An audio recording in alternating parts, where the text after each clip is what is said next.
Good morning, students. Our fifth chapter is work, power, energy. అంటే తెలుగులో work అంటే పని, పవర్ అంటే సామర్థ్యం, ఎనర్జీ అంటే శక్తి. This is your fifth chapter. And before going to this one, so what is the definition of work? What is the definition of power? అంటే ఏంటో తెలుసుకుందాం. అంటే వర్క్ అంటే ఏంటిది, పని అంటే ఏంటిది, తర్వాత పవర్ అంటే ఏంటిది. అంటే ఎప్పుడు పని జరిగిందని చెప్పొచ్చు. మన డైలీ లైఫ్లో మార్నింగ్ లేచినప్పటి నుంచి ఏదో ఒక పని చేస్తూనే ఉంటున్నాం అన్న మాట వాడుతూనే ఉంటాం.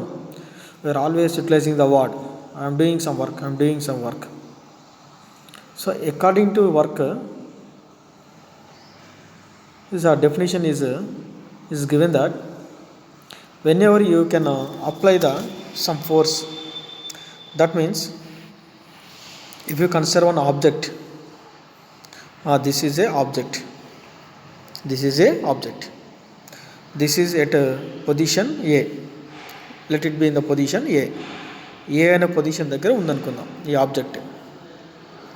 ఇక్కడ మనం ఏం చేస్తున్నామంటే you can apply the force on this object.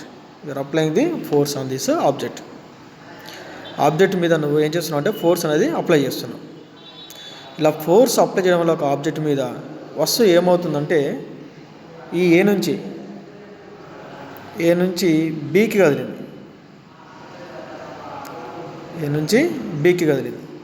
ఎక్కడ కదిలింది, ఏ నుంచి బీకి. So when you can apply the force on the object then the body is displaces from the position A to B. అంటే ఇక్కడ ఏం జరిగింది, ఇక్కడ డిస్ప్లేసింగ్ అనేది జరిగింది. అంటే వస్తువు జరగడం అనేది కనిపిస్తుంది ఇక్కడ. అంటే ఏ అనే పొజిషన్ నుంచి ఎక్కడ కదిలింది, ఇది బి అనే పొజిషన్కి కదిలింది. ఎప్పుడైతే వస్తువు ఏ అనే పొజిషన్ నుంచి బి అనే పొజిషన్ కదిలిందో, ఎప్పుడైతే డిస్ప్లేస్మెంట్ జరిగిందో అప్పుడు మనం ఏం చెప్పొచ్చు అంటే పని జరిగిందని చెప్పవచ్చు. అంటే ఖచ్చితంగా పని జరిగిందని ఫిజిక్స్లో చెప్పాలి అంటే అక్కడ ఏముండాలి, డిస్ప్లేస్మెంట్ ఉండాలి. డిస్ప్లేస్మెంట్ అంటే స్థానభ్రంశం. అంటే షార్టెస్ట్ ట్రావెలింగ్ పాత్. అంటే ఎంతో కొంత పాత్ అనేది ఒక డైరెక్షన్లో మూవ్ కావాలి, స్ట్రైట్ డైరెక్షన్లో. ఏ డైరెక్షన్లో మనం ఫోర్స్ అప్లై చేస్తున్నామో ఆ డైరెక్షన్లో మూవ్ కావాలి. అంటే వస్తువు యొక్క స్థానం అనేది మారాలి. నువ్వు బలం ప్రయోగించడం వల్ల వస్తువు యొక్క స్థానం మారినప్పుడే మనం ఏం చెప్పొచ్చు, వర్క్ జరిగిందని చెప్పొచ్చు.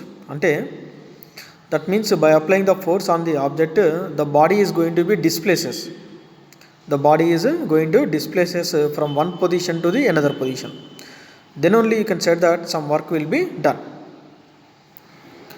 And according to the formula of the work done is equal to force into displacement. This is the formula for the work done. Work కి ఫార్ములా ఏంటిదంటే ఫోర్స్ ఇంటూ డిస్ప్లేస్మెంట్. ఇక్కడ ఈ ఇంటూని మనం ఏమంటామంటే ప్రొడక్ట్ అని అంటాం. ప్రొడక్ట్ అంటే లబ్ధం తెలుగులో. మరి ఇంటూ ఏంటిది, product of how many quantities, 2 quantities ఉన్నాయి కదా. Product of force and displacement 2 quantities కాబట్టి అండ్ రాయండి. Product of force and displacement is called work done. అంటే ఫార్ములా పరంగా డెఫినేషన్ చెప్పాలంటే ఇది ఇంకా ఈజీ అన్నమాట మీకు. Then you can return easily the formula of the work done is equal to force into displacement. అంటే ఇక్కడ ఇంటూ అంటే ఏంటిది మనకి product of force and displacement is called work done. ఈ వర్క్ డన్కి యూనిట్స్ వచ్చేసరికి సిజిఎస్ సిస్టంలో జౌలు, ఎస్ఐ సిస్టంలో జౌలు, CGS సిస్టంలో erg. And the dimension formula is ml² T⁻². ml² T⁻² is the dimension formula for the work done. And next one is the power. ఈ power అనేది, సామర్థ్యం అనేది దేన్ని డిపెండ్ అయి ఉంటుందంటే it's depending upon the time. Time మీద depend అయి ఉంటుంది. అంటే ఏం చెప్పొచ్చు అంటే ఎలా చెప్పొచ్చు అంటే చేసే పని ఒకటే అయినా సరే తక్కువ టైంలో ఎక్కువ వర్క్ చేస్తే పవర్ హైయెస్ట్ ఉందని చెప్తాం. సింపుల్గా చెప్పాలంటే ఇప్పుడు 2 పర్సన్స్ ఉన్నారు. ఒక పర్సన్ నేమ్ ఎక్స్ అనుకుందాం, ఇంకొక పర్సన్ నేమ్ వై అనుకుందాం. ఇద్దరికి ఒకే రకమైన పని ఇచ్చాం. Giving the same work to the both the persons. ఒకే విధమైన వర్క్ ఇచ్చినప్పుడు X person is done the work in the 30 minutes, the 30 minutes. The same work done by the y person is taken for the 40 minutes. 40 minutes. అంటే ఇక్కడ ఏం జరిగిందంటే ఇచ్చిన పని ఒకటే, ఆ పనిని ఏమైందంటే ఎక్స్ అనే పర్సన్ 30 మినిట్స్లో కంప్లీట్ చేస్తే వై అనే పర్సన్ ఏం చేశాడంటే 40 మినిట్స్లో కంప్లీట్ చేశాడు. ఇందులో ఎవరు తక్కువ టైంలో కంప్లీట్ చేశాడు? 30 మినిట్స్ కదా.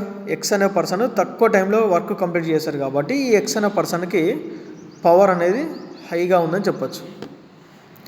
ఎక్స్ అనే పర్సన్కి పవర్ అనేది హైగా ఉందని చెప్పొచ్చు. అంటే తక్కువ టైంలో ఎక్కువ వర్క్ చేశాడు కాబట్టి ఎక్స్ అనే పర్సన్కి పవర్ అనేది హైగా ఉందని చెప్పొచ్చు. So finally the formula for the power అంటే మీకు ఈపాటికి ఒక ఐడియా వచ్చి ఉండాలి. The power is depending upon the time. That means less time. Work done అనేది తక్కువ టైంలో చేస్తే ఎక్కువ పవర్ ఉన్నట్టు, అదే వర్క్ డన్ ఎక్కువ టైం తీసుకుంటే పవర్ అనేది తగ్గుతున్నాడు. అంటే power is depending upon the time. And what is the general formula for the power? General formula ఏంటిదంటే పవర్కి power is equal to work by time. Work by time. By time ఎప్పుడైతే మనం time అనేది బయలు రాస్తామో దాన్ని ఏమని చదవాలంటే మనం రేట్. ఏమని చదవాలి? Rate. Rate of doing what? Work. Rate of doing work. Rate of doing work done is called power. లేదా rate of doing work is called power. అంటే పని జరిగే రేటు తెలుగులో ఏమంటారంటే పని జరిగే రేటుని సామర్థ్యం అంటారు.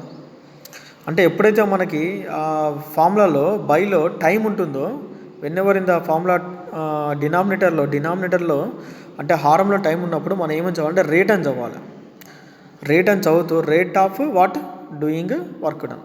Rate of doing work done is called power. And the units for the power, units of the power in the SI system is వర్క్కి ఎస్ఐ సిస్టమ్ ఏంటిది? Joule. P is equal to W T కదా. వర్క్కి SI సిస్టంలో తీసుకుంటే వర్క్కి ఏంటిది? SI సిస్టంలో జౌలు. Time ఎప్పుడు? సెకండే. తర్వాత సీజే సిస్టంలో తీసుకున్నాం అనుకోండి, అప్పుడు ఏమవుతుంది? వర్క్ ప్లేస్లో ఏం రాసుకోవచ్చు? సీజే సిస్టంలో వర్క్కి యూనిట్స్ ఏంటిది? సీజే సిస్టంలో ఎర్గ్. అంటే ఎర్గ్ బై సెకండ్. అంటే వర్క్ అంటే force into displacement. Product of the force and displacement is called work done. Power అంటే formula work by time. The rate of doing work is called power. Thank you very much for watching this video.